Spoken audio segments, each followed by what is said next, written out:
My name is Doreen Ruto from Daima Initiatives for Peace and Development.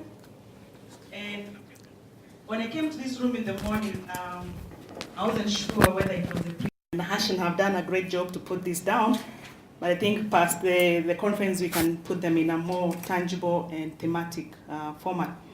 But there are various good strategies that have come up, and a lot of things that we are at a loss to kind of implement in the next 21 days or so. But again, there is opportunity, there is a space, there is a time. As Celine said, and 1 second can mean a lot. So in terms of our preparedness, in terms of strategies moving forward, I'll read them as random, but maybe as we move forward, as we listen to them, let's find out which ones can we have them as immediate, or what we say before elections, then look at the ones that we can do during elections, and the ones that we can do past elections. Because I was talking to someone and I told the person, I wish the elections this time would be peaceful. And they said, yeah, that's no problem. Kenyans voted very peacefully on 27th December 2007. But what happened 3 days later? And what we did is we as peace builders, after the Kenyans voted peacefully, we went and sat back. And we did not anticipate the outcome. So I think here our focus will really be on the outcome. People will vote peacefully, yes, but what happens to the outcome in case people are not agreeable with it? So some of the things you've talked about is, and me, I want to focus on the positive aspects of it, coming from a peace building background that focuses on positive psychology and appreciative inquiry. There are a lot of efforts that peace builders have done in the last 5 years and even before. But again, how do we celebrate? How do we begin to celebrate these achievements and the efforts that have been made so far so that we can focus on the things that are working, things that have worked, and how we can move forward to give us energy for the next phase. So how can we celebrate the achievements that have been made so far by even both the media and the peace building fraternity? And then talk about being optimistic about the coming elections, the language that we use to frame the next elections. If it's a positive language, it will make a big difference. So how can we kind of focus on a discourse that is more optimistic than one that is going to make us feel like we are doomed and the elections are not going to work out? Something came up about giving the youth hope, a vision, and something about the future of this country so that they can be able to work and look at future days to come rather than thinking that this is it and this is where we are going to end. Something came up about have joint election monitoring projects, and I think that's the thing we had about Ghana. How can we come up and have joint monitoring projects? And again, here we talked about even having inter-party monitoring sessions so that people see that even though this party and this party is losing, they are speaking together and they are together talking about monitoring of the elections. Each presidential candidate, how can you ensure that people, the perceptions of people are seen to be giving fair coverage to all the candidates or the aspirants, or as Celine put it. And then talk about how can we then, there was a very good example I picked up from Mr. Bobande, where he said, if election, or rather, if security issues are seen to be reported by people from the government agencies or people from various political affiliations, what again are the perceptions of people? Today, peace builders, I think we have, peace builders and the media have the advantage of the Inspector General. How can we have security reports done by the police rather than people who are affiliated to the government or the county governance, what do you call it, the provincial administration? Because sometimes people tend to think that there is a biasness in the reporting. But how can we remove this biasness so that it is seen to be fair? And then talk about rapid response groups.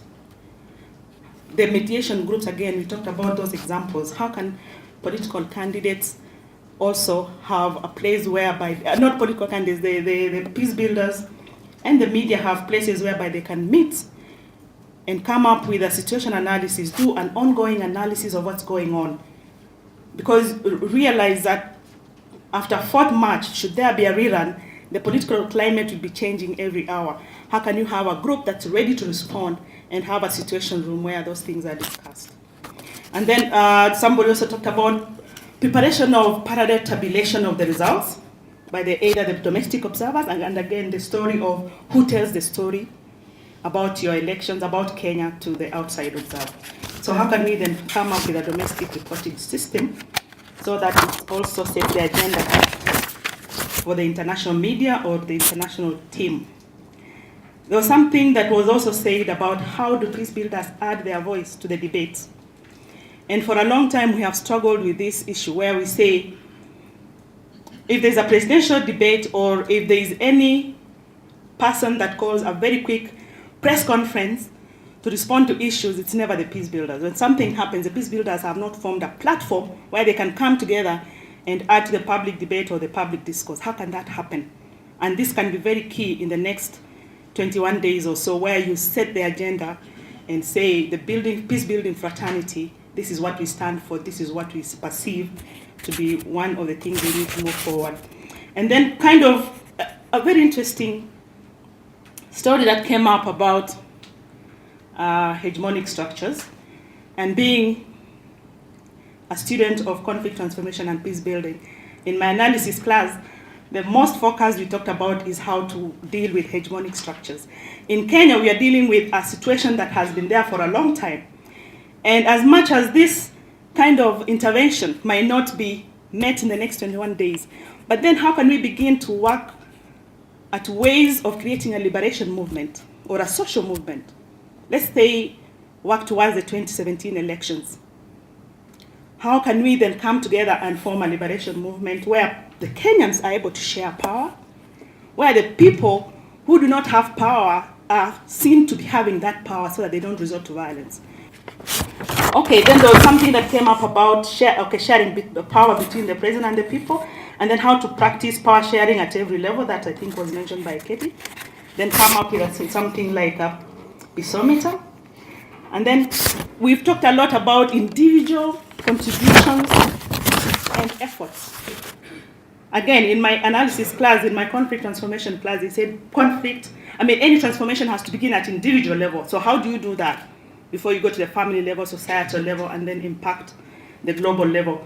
And today, Irungu has really focused a lot on our own personal transformation as we go out there. And a few of you have shared your strategies, but you need to encourage that more and make it more practical. Because a lot of people have accused us of doing a lot of analysis, but not creating interventions to address those, the analysis that we do.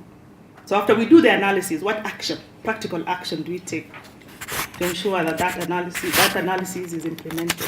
Getting to finish, I won't take much more of your time. Then there's an idea about political parties.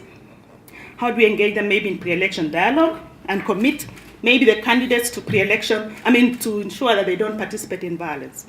Is there a petition that they can sign? Is there something that they can do to ensure that they commit to non-violence? And then create a data center, a third force where people can be able to see that there is a third option in case they lose or in case they have a grievance. And then what's the political environment right now that is informing our elections? We need to do that analysis. And PACT at the moment has involved itself in a process where they're doing a political analysis of all counties. And they're trying to use a political analysis to involve the peace building interventions. And for me, this came as a surprise because for a long time, peace builders will do their work and avoid doing any political analysis. How many of us have even looked at the voter register to know how many people have registered in your constituency, how the voting pattern is going to be, and how can those patterns inform our interventions as peace builders? Because that is, again, the peace building is in the politics and the politics is in the peace building. Yet that is not the thing we have been able to recognize. So we talk about how the political environment will inform our interventions, then talk about the media and the storytellers, who is telling the story, and also look back at the history and the history of a contestation and find out how can we avoid political manipulation, incitement, and begin to find ways of sharing information that is factual and quite things. Then somebody, as we concluded, those suggestions about an African observer mission for Kenya. And then somebody also talked about reaching out to the security forces, peace builders reaching out to the security forces, and also to give them their agenda. So there might be other suggestions that came up on the floor. We'll still gather them together and forward them to NPI But I think as we think through this, let's look at which ones we can do in the next 21 days, which one we can do maybe post-election, and then after that, how we can address the outcome as we move forward. Thank you.